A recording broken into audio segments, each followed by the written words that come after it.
Ողջույն,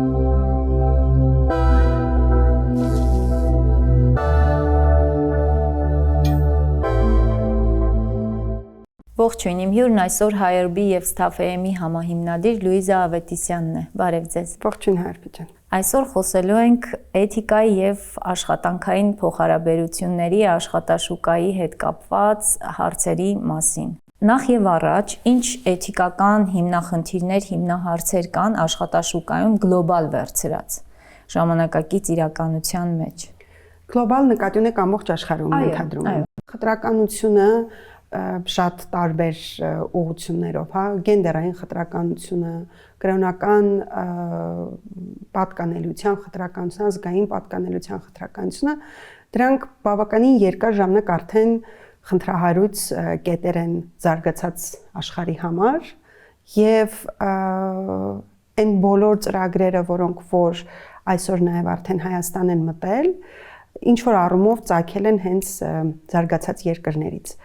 Ինչ խնդիրներ կան այսօր, ինձ թվում է այսօր ավելի քիչ կենտրոնացված են այդ խնդիրները, ավելի ոլորտային են, հա, օրինակ ՏՏ ոլորտում մեծ գիգանտ ընկերությունների 2 տարի առաջ բավականին լուրջ կրճատումներ եղան ու այդ կրճատումները ոչ միշտ էին լավ կազմակերպված եւ էթիկայի մարդկային կանոններին համապատասխանում, հա, օրինակ մարդը ուղղակի կարող էր գալ աշխատանքի ու պարզեր որ ինքը այլևս չի աշխատում կամ իրան ուղղակի նամակով տեղեկացնեին առանց խոսելու, առանց եւ այլն։ Այն ավելի ֆինանսական, բանկային եւ այլն ոլորտում այնտեղ մրցակցությունն ու արագ տեմպը իր խնդիրներն ունի եւ իր ուրեմն էթիկայի տեսանկյունից խնդրահարույց կետերը։ Այսինքն կդժվարանամ տենց ինչ որ գլոբալ խնդիր մատնանշել, որը որ բոլոր ոլորտներին է վերաբերում եւ բոլորին է վերաբերում։ Թերևս վերջին 4-5 տարվա ընթացքում շատ լուրջ փոփոխությունների ենթարկվեց գլոբալ աշխատաշուկան, այնց տարբեր հարվածներ տարբեր տեղերից։ Ու այդ ստանդարտ, տենց հարթ վիճակ չի, երևի տենց կպատասխանեմ։ Ու հիմա էլ արհեստական բանականության զարգացումը, չէ, տեխնոլոգիաների զարգացումը, դարձյալ այդ նույն խնդիրը կարծես թե մենք նկատում ենք։ Այո, կրճատումներ էլի միանշանակ սպասվում են, մեծ ընկերությունները, ինչպիսիք Facebook-ն արդեն հայտարարել են կրճատումների մասին, նույնիսկ այն աշխատանք, այն հաստիկները, որոնք որ AI-ը չի կրճատի ամեն դեպքում դրանք նույնպես մեծ փոփոխությունների են ենթարկվելու, իսկ ցանկացած մեծ փոփոխություն, ցանկացած նման disruption ասվածը բերում է իր հետ լիքը էթիկական խնդիրներ ու այն նորմերը էթիկական, որոնք որ կային արդեն ու գուցե անպայման չի որ գրված էին, ուղղակի ընդհանուր ընդունված էին, հա, դրանք նույնպես վերանայվում են ամեն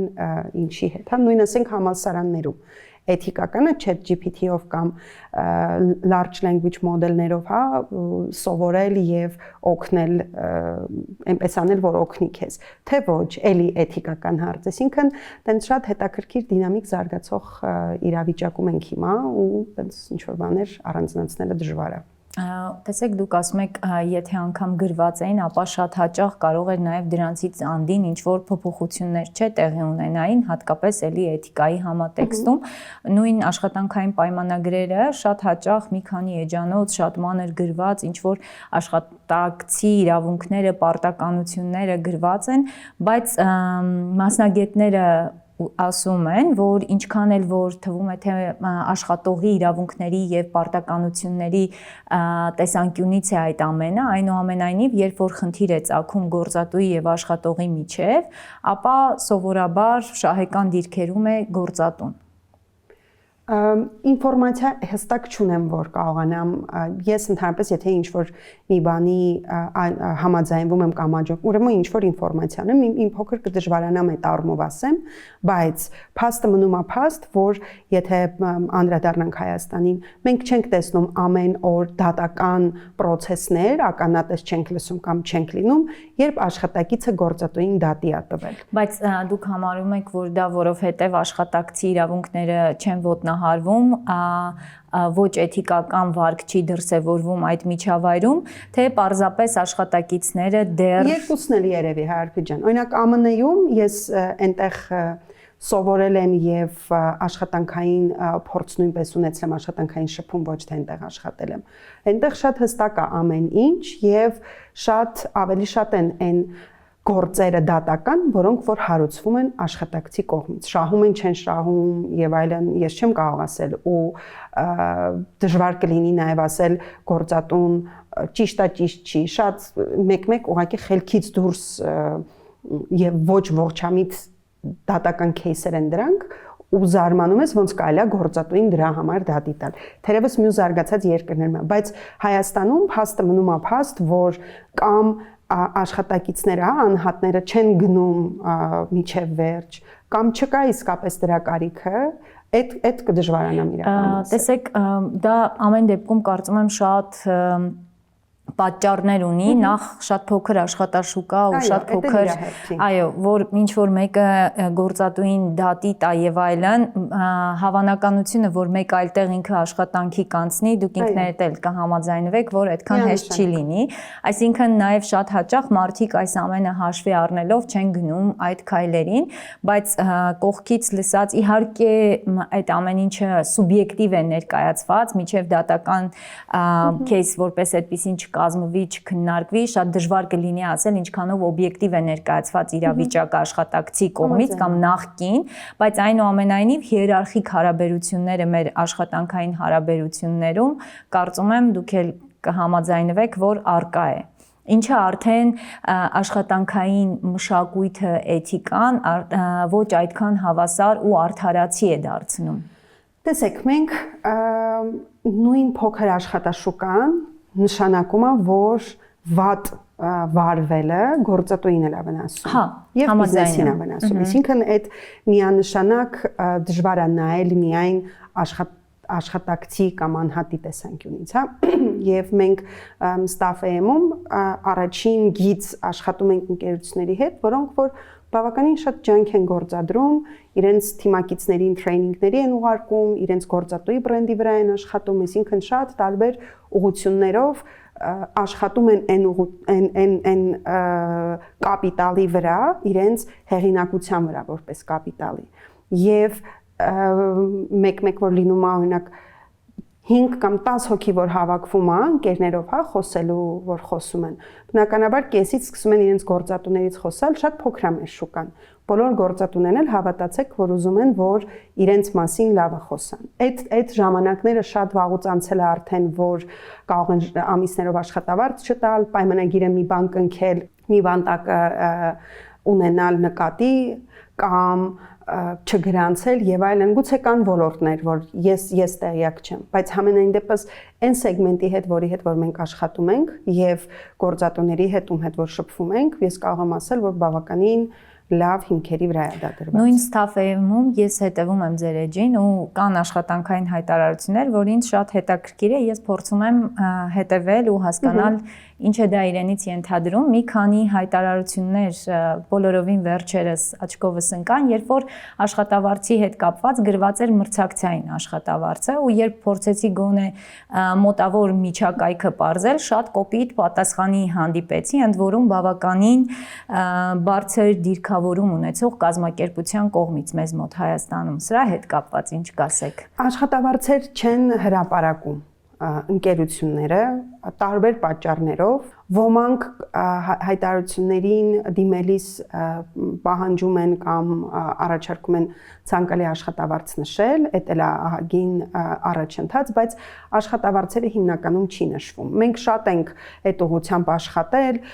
եւ հնարավորություն ենք տալիս, որպեսզի գործատուները նշեն կամ միջակայք նշեն։ Գոնե միջակայք դրա միջակայք նշեն, բայց եթե միջակայքը նշվում է 100,000-ից 2 միլիոն, Էդ էլ անիմաստ միջակայք է փաստացի ստացվում։ Տեսեք, հա, բայց աշխատողը, մարդ, ով պոտենցիալ այդ տեղին հավակնում է, բնականաբար դուք ինքներդ էլ կփաստեք, եթե իսկապես պրոֆեսիոնալ աշխատակից է, ինքը որոշակի ժամանակ պիտի ծախսի նույն CV-ին այդ աշխատանքին համապատասխան տեսքի բերելու համար, շատ հաճախ մոտիվացիոն նամակ եւ այլն, ինչ որ պահանջներ կան, որոնց համապատասխան ինչ որ ժամանակ պիտի հատկացնի, համապատասխանեցնի իր ունեցած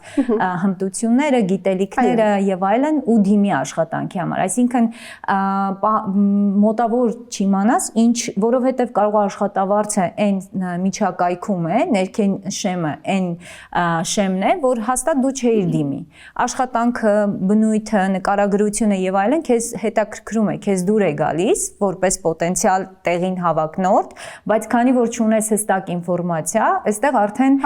նաև իրավունքների ոտնահարում է, այստեղ ոչ միայն կարծում եմ էթիկական խնդիր է, այլ նաև իրավունքների հետ կապված։ Իհարկե ես չգիտեմ իրավական դաշտը ինչպես է կարգավորվում։ Իրավական դաշտ, որը պարտադրում է, որ նշվի աշխատավարձը իրականում, եթե լինի, բնականաբար դա ոտնահարում է, բայց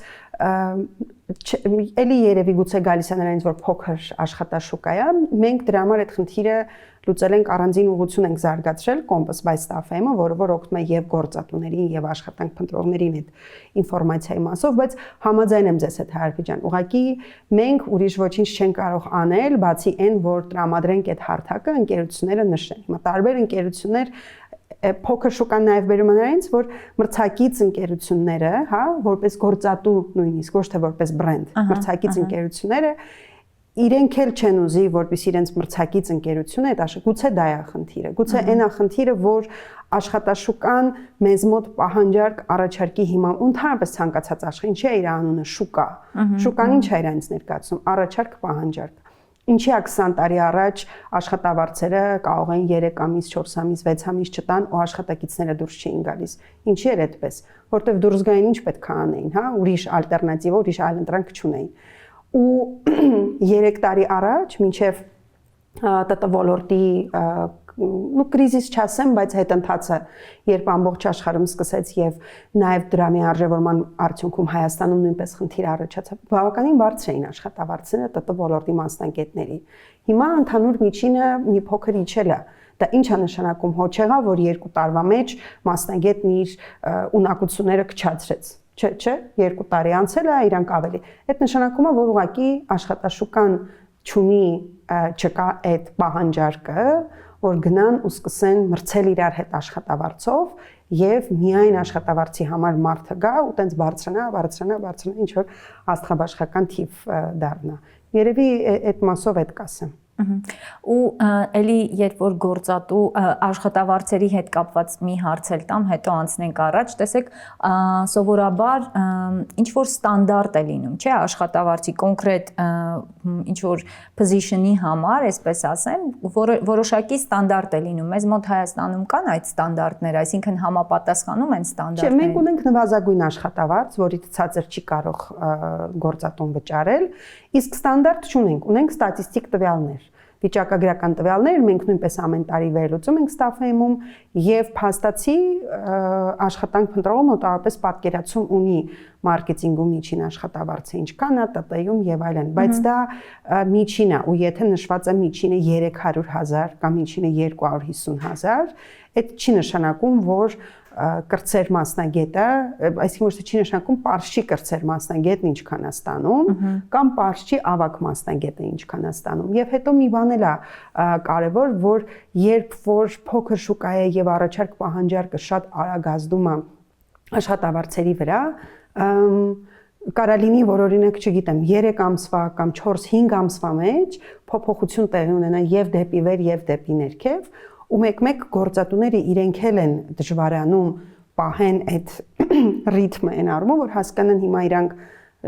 լավ աշխատավարձ են վճարում, մրցունակ աշխատավարձ են վճարում իրենց աշխատակիցներին, թե շուկան այնքան արագ է զարգանում, բարձրանում, որ այլ մրցակցային չի, կամ հակառակը գուցե ավելին են վճարում, քան շուկան կա։ Դրա համար դժվար է մեր մոտ աշխատավարձերու աշխատավարձերի մասը։ Բացի այդ, եթե փորձենք նաև աշխատավարձը զուգորդել մարդու արժանապատիվ կյանքի հետ, այստեղ էլի բազմաթիվ էթիկական խնդիրների ենք առերեսվում, որովհետև մարդը ով աշխատում է տքնաջան ամսվա մեջ ամբողջ ամսվա ընթացքում ու վերջում այդ աշխատավարձով ինչ որ չափով պիտի ապահովեր իր բարեկեցիկ կյանքը, պարզվում է այնքան է ամեն ինչ թանկացել, որ մարդը չի կարողանում իր նվազագույն պահանջմունքներն անգամ բավարարել։ Ու արդյունքում ստացվում է, որ մենք ամենակարևորը մեզանից մեր էներգիան, մեր գիտելիքները, մեր հմտությունները ներդնում ենք, բայց արդյունքում բավարար, չնայած Մարքսը դեռևս ասում էր, չէ, որ հնարավոր չի, որ դրանք իրար հակակշռեն, բայց ամեն դեպքում գոնե մոտենան իրար, ցավոք սրտի այդ վիճակը չունենք մենք։ Հիմա տեսեք, Հարփի ջան, որ մոտեցան, ի՞նչ է դա նշանակելու բիզնեսի համար։ Հիմա պատկերացրեք, բիզնեսը այսօր աշխատում է X գումար եւ վճարում է Y աշխատավարձ։ Եթե վաղը պետքա վճարի 2Y աշխատավարձ, 2 անգամ ավելի, որը որ բարեկեցիկ կյանք ապահովի, իր ծառայությունները, չէ, ըստ դրա պետքա թանկանա։ Եղավ որ ընդհանուր գնաճ է։ Բայց մեզ մոտ տեսեք, ծառայությունները շատ հաճախ թանկանում են, բայց դա չի ազդում աշխատավարձի վրա։ Դե այդ ուրեմն ուրիշ բան է, այսինքն այդ մի ուղղությամբ պետք միայն աշխատավարձը հոչի, հա, ասենք, չգիտեմ, էներգիայի գները, լույս, գազ եւ այլն շատ, այսինքն միշտ վերջին պլանում ամեն դեպքում մնում է աշխատակիցը։ Գուցե չեմ կարող ասել, ես այս առումով, քանի որ էքսպերտ չեմ, հա, այստեղ ոնց որ տնտեսագետները պետք է լինեն, որոնք որ այդ հաշվարկները արել են ու եւ հստակ կարող են համադրել ու ասել։ Ես կարող եմ ասել, ընդհանուր աշխատաշուկայում իմ խորը սուբյեկտիվ ինֆորմացիայի եւ շփումների առումով, որ հա, արդյունքում, որ այն ընկերությունները, որոնց համար կարևոր է իրենց որակն է կարևոր, հա, իրենք չեն խնայում նաև որակյալ աշխատակցի վրա, բայց ինչ է նշանակում, որ ցավոք սրտի հիմա ես դες հակառակ կողմն էլ ասեմ, հա, նաև այստեղ որպես գործատու մենք երբ կան որոշակի հաստիկներ, որին դիմումներ ընդունելիս, այն մարդը, որը որ շատ ավելի փորձ ունի եւ շատ ավելին է արել, շատ ավելի քիչ աշխատավարձ է ուզում, քան նորավարտ երիտասարդը, որը որ կես տարվա ինչ որ վոլոնտերսկի, ասենք, տենց այդպիսի ինչ որ փորձ ունի, հա, որպես ուսնակել չէ, ուղղակի կամավորական, այսինքն առավոտից իրիկուն գոնե կամ ինչ ժամով ստաբիլ աշխատանքային ժամեր էլ չեն եղել, դա ուղղակի կամավորություն։ Հիմա այդ դեպքում, հա, բիզնեսը իր լիքը խնդիրների հետ մի հատ էլ պետքա այդ խնդիրը լուծի, այսինքն որ չստացվի, որ մասնագետը եկել է եւ աշխատավարձ է ուզում, որը որ չկա շուկայում ուղղակի, հիմա ես էլ շատ կուզենամ, ասենք, չգիտեմ, ես ենթադրենք երիտասարդ դիզայներ եմ, ես կուզենամ 2 միլիոն դրամ աշխատավարձ ստանալ։ Ես կկարողանամ լավ ապրել դրանով եւ այլն, չէ, բայց այդ պետքա առաջարկներ խելամիտ լինի, բնականաբար, խելամիտության սահմանները։ Մենք ես ասեմ, մենք ինչն ենք ուսումնասիրում, հա, մենք ուսումնասիրում ենք միջին աշխատավարձերը, ուսումնասիրում ենք իրական աշխատավարձը, այսինքն այն ինչը որ հրապարակված է, հա, տվյալներ, որոնք որ հրապարակված են եւ բնականաբար կան աշխատանքներ, որոնք որ շատ ցածր են վարձատրվում ու այդ ցածր վարձատրվող ինչն է, այդտեղ էլ երկու խնդիր կա։ Չեն կարող ավելի բարձր վարձատրվել, որովհետև այդ բիզնեսները շատ ցածր մարժայով, մարջինով են աշխատում, իրենք ուղղակի շատ ավելի շատ են, խանութները փոքր, հա, իրենք մեծ գումարներ չեն աշխատում, որպեսզի մեծ ու անընդհատ ունեն աշխատակցի խնդիր, որովհետև աշխատակիցն էլ չի կարող ցածր աշխատավարձով երկար աշխատել եւ տուն պահել, այսպես ասած, հա, այդ խնդիրը։ Մենք ինչի այսօր ունենք Հայաստան արտագնա աշխատանքի եկած այդքան շատ այլազգիներ։ Այդ ինչից է եկել։ Այդ նրանից է եկել, որ կա մեծ պահանջարկ նման աշխատանքների, հա, մենք տեսնում ենք սուպերմարկետներում հավաքարարներ, որոնք այլազգի են, առաքիչները հիմնականում, ես հայազգի առաքիչ չեմ հիշում վերջին անգամ երբեմ, հա, պահեստի աշխատակիցներ, բանվորական ուժ եւ այլն, էլի շուկան է դա թելադրել, հա, այսինքն առաջարկը ու պահանջարկը, բիզնեսը չի գտել Հայաստանից այդ աշխատավարձին բավարարող մասնագետ, Դրա համար ստիպված ոնց որ ստիպված չեմ կարող ասել, հա։ Այդ ինչքանով է լավ, ինչքանով է վատ, բնականաբար մեր աշխատակիցների համար դա վատ է, բայց մյուս կողմից էլ դուք միշտ ես երկու կողմից էլ փորձում եմ նայեմ, եթե բիզնեսի տեսանկյունից եք նայում, բայց գործը ինքը իրան չի անի, էլի, այդպես։ Հասկանալի, այո, իրականում շատ բարդ ու շատ խրթին է խնդիրը, բայց ամեն դեպքում բազմաթիվ էթիկական խնդիրներ իրականում հենց այս կետում ու այս փոխհարաբերություններում են ինչ որ փողին է վերաբերվում, տենց իրա կողքը էթիկական խնդիրները տենց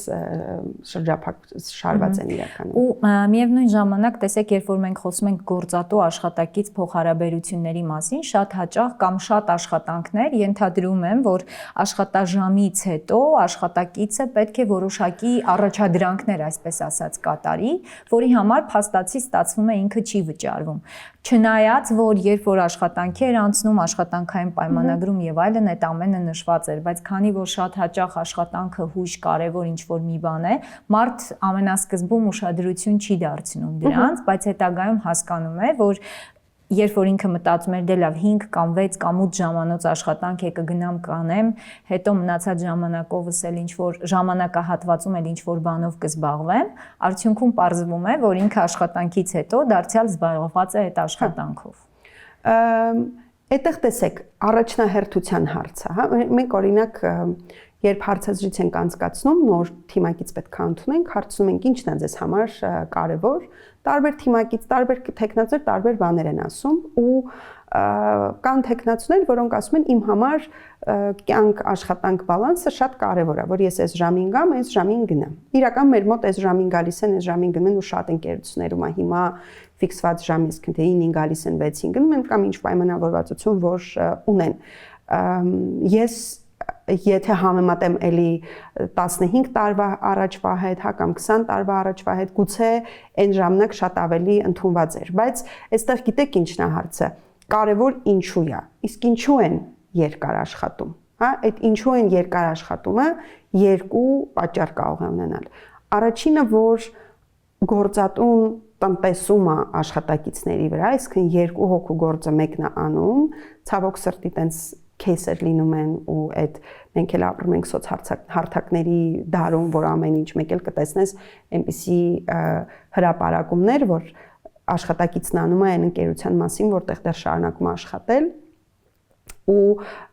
մյուս կողմից էլ որ աշխատակիցը ինքը պատրաստ ավելի երկար աշխատել։ Ես աշխատել եմ միջև Staff-ը հիմնադրելը այլ կազմակերպությունում եւ հատկապես չէ, միջև վերջը։ Ես երբեք չեմ ասել, ժամը 6-ն է, ես գնացի տուն, բայց ոչ թե նրա համար, որ իմ գործատուն պահանջում էր